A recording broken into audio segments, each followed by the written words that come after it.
All right, everyone, this is Tim with Online Big Blue, bringing you the best in New York Giants sports talk and entertainment. Took a couple days off, had to take a little trip, but I'm back, checking out all the Giant news. I wanted to do a video so badly when the Giants signed Matt Skura, the center. I wanted to do a video so badly, and I couldn't get to doing a video because I was just on the road, and I had so many things going on.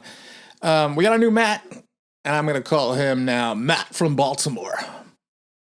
I mean, he's on the practice squad. Not a bad pickup. Undrafted free agent out of Duke, 2016.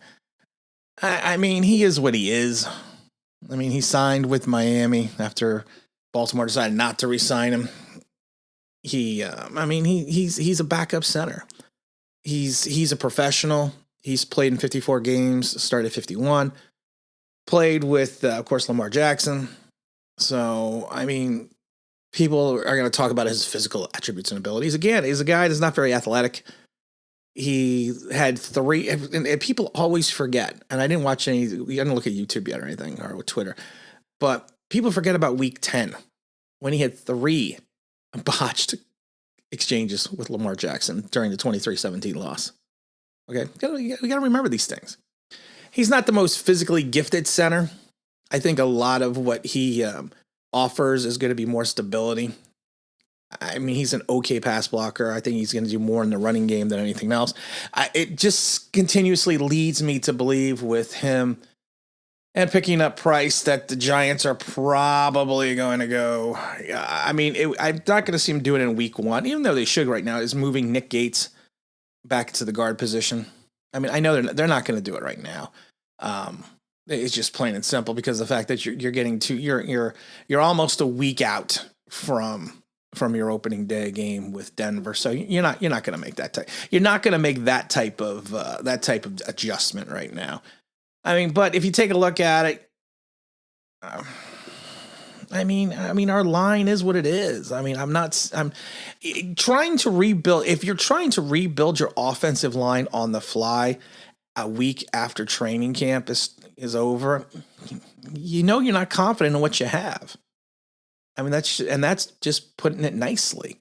You don't have the confidence right now in your line, which is fine. Because you're always, and I've said this before, you're always trying to tweak your line. You're always trying to tweak your roster. That's why I said the other day, if you are the 51st, 52nd, 53rd man on the roster, don't unpack your bags. Because more than likely you're either going to get waived or you're gonna be moving somewhere else, potentially on the practice squad or an injury, or you're going to be IR'd. So I mean, it is what it is, and like I said, I'm not going to get all fired up about we signed Matt from Baltimore. He's a guy that's he's had some injuries. Like I said, he's only missed a couple games, but he has had some knee injuries. He had the season-ending injury in 19 and week 12. So, I mean, I don't know. I'm not getting excited that the Giants claimed him off waivers, and he's on the practice squad right now. I mean, everything's going to be subject to change until we get forward. Saquon Barkley, of course, has only had some contact, so that's good. He's getting closer and closer to returning. The big question for the Giants will be, when do you bring Saquon back? I mean, that is the big question. Do you bring him back against Denver? Because if you bring him back against Denver, more than likely you are not going to bring him back against Washington because it's a short week. I mean, that's the thing. You're not going to bring him back.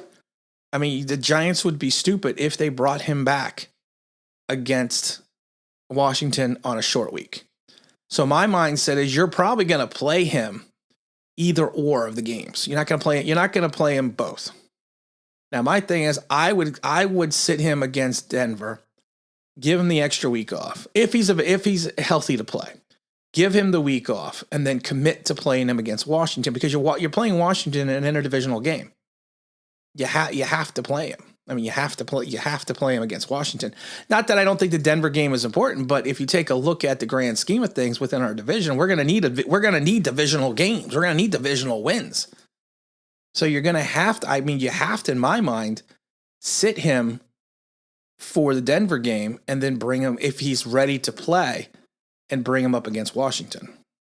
I mean, that's what I would do. I mean, it would make more sense to me doing that, only because of the fact, like I said, if you can do that, because you're not going to allow him to play in both games, you can't, because you can't have him turn around that short week.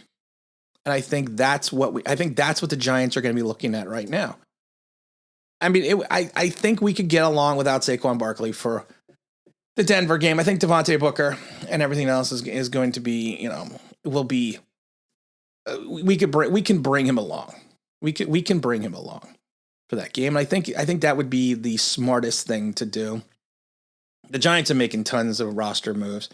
Ryan Izzo was signed to the practice squad. They released Damian Willis again. They're bringing in all the tight ends because of the fact that we don't know what's going on at Evan Ingram. We're not 100% sure what's going to go on with Kyle Rudolph. We'll get a better understanding and a better idea. I do think that Willis is more of a player than everyone's fan favorite, David Sills. I mean, like I said, it's gonna keep moving. It's gonna keep going. It's gonna keep shaking up until the point of it's time to turn on the lights and have the start the season. Also, don't forget, tomorrow we are going to be having our weekly show, New York Giants NFL Chalk Talk with Online Big Blue. That show, of course, is at 11 a.m. every Sunday. Today is, I guess, we're gonna do our season preview show this Sunday, and then we'll do the opener show, which will be a preview of the game against the Denver Broncos. Hopefully everyone will be there. I'm going to try to be there for that game as well. But again, this is Tim with Online Big Blue. We'll bring you the best in New York Giants sports talk and entertainment. And as always, if you could like, if you could subscribe, if you could like, that means that'd be awesome.